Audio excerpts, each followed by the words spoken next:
कोलकाता का Saint Mary Sacred Heart Church केवल एक चर्च नहीं था, बल्कि यह एक नन ट्रेनिंग हॉस्टल भी था। यहाँ वे जवान लड़कियां रहती थीं जो दुनिया के सारे सुख, मोह और वैभव को त्याग कर यीशु और मानवता की सेवा करने की कसम खाती थीं। ये लड़कियां इसी हॉस्टल में रहकर कई वर्षों तक प्रशिक्षण लेती थीं। जब उन्हें नन बनने के सभी नियम और कर्तव्य सिखा दिए जाते, तब उन्हें सेक्रेड हार्ट सोसाइटी से जुड़े किसी अन्य चर्च में भेज दिया जाता। मार्च का अंतिम शनिवार था। चर्च में शाम की प्रार्थना चल रही थी। तभी मदर सुपीरियर एग्नीस, जो इस नन ट्रेनिंग सेंटर की प्रमुख थी, सभी के सामने एक 22 साल की लड़की को लेकर आई। यह है गॉड्स स्पेशल चाइल्ड मारिया। आप सभी की तरह इसका जन्म भी केवल सांसारिक सुखों में जीवन गंवाने के लिए नहीं, बल्कि प्रभु के चरणों की सेवा के लिए हुआ है। यह अब हमारे साथ इसी चर्च में रहेगी। परिचय पूरा होते ही सबने मारिया की ओर देखा, लेकिन उसके चेहरे पर कोई भाव नहीं था। आंखों में गहरी उदासी, चेहरा सपाट और नजरें झुकी हुई।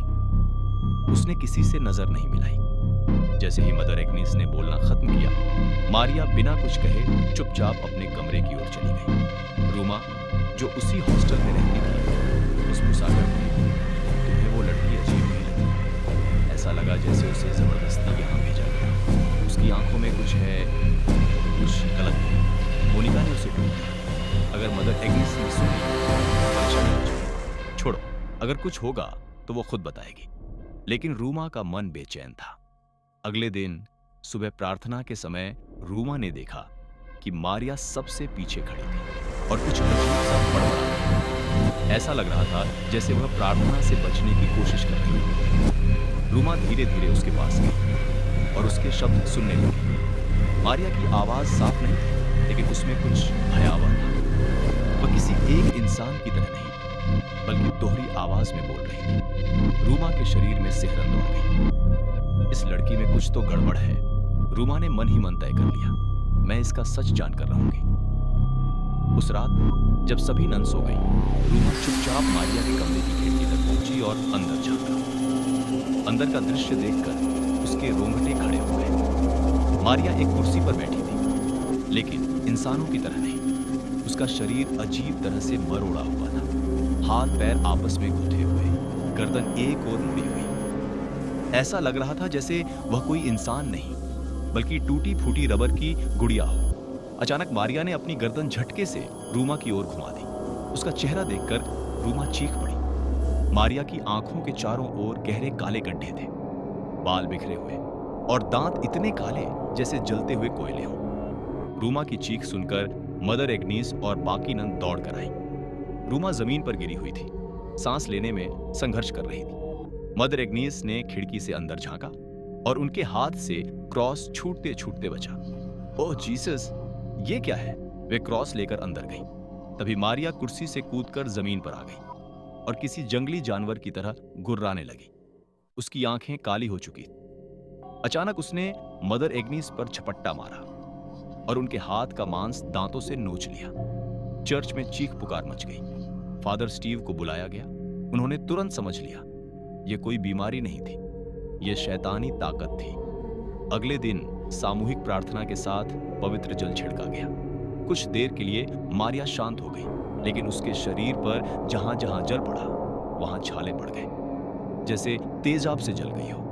2 दिन बाद मारिया होश में आई। उसने पानी मांगा, खाना खाया, पर उसका खाना खाने का तरीका जानवरों जैसा था। फिर अचानक वह अलग अलग भाषाओं में बोलने लगी। अब सब समझ चुके थे, ये मामला उनके बस का नहीं। शुक्रवार को फादर एडमंड बुलाए गए। आधी रात को एक्सोर्सिज्म शुरू हुआ। मारिया को कुर्सी से बांध दिया गया। चारों ओर मोमबत्तियां और क्रॉस रखे गए। जैसे जैसे मंत्र पढ़े गए, मारिया की चीखें तेज होती गई। अचानक उसने चिल्लाकर कहा, मुझे छोड़ दो, मैं सब बता दूंगी। और तब सामने आया भयावह सच। मारिया कभी नन नहीं बनना चाहती थी।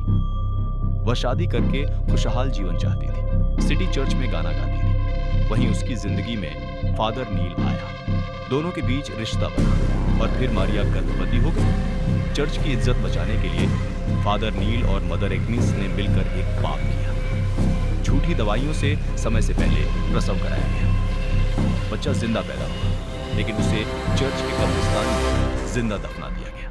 मारिया को बताया गया, बच्चा मर गया, लेकिन सच्चाई दब नहीं सकी। मारिया का अपराध बोध, दर्द और उस मासूम बच्चे की आत्मा सब मिलकर शैतानी शक्ति। एक्सोर्सिज्म के दौरान बच्चा बदला मांगता है। एक बाप, एक ही सजा। अचानक मदर एग्नीस और फादर नील हवा में उड़ गए। मोमबत्तियां जल उठी। आग की लपटों में दोनों जलकर मर गए। मारिया बेहोश हो गई। कुछ दिनों बाद वह अस्पताल से ठीक होकर लौटी। चर्च हमेशा के लिए बंद कर दिया गया, लेकिन आज भी मारिया और फादर एडमंड की नींद उस रात के चीखों से टूट जाती है, क्योंकि कुछ पाप मौत के बाद भी माफ नहीं होते।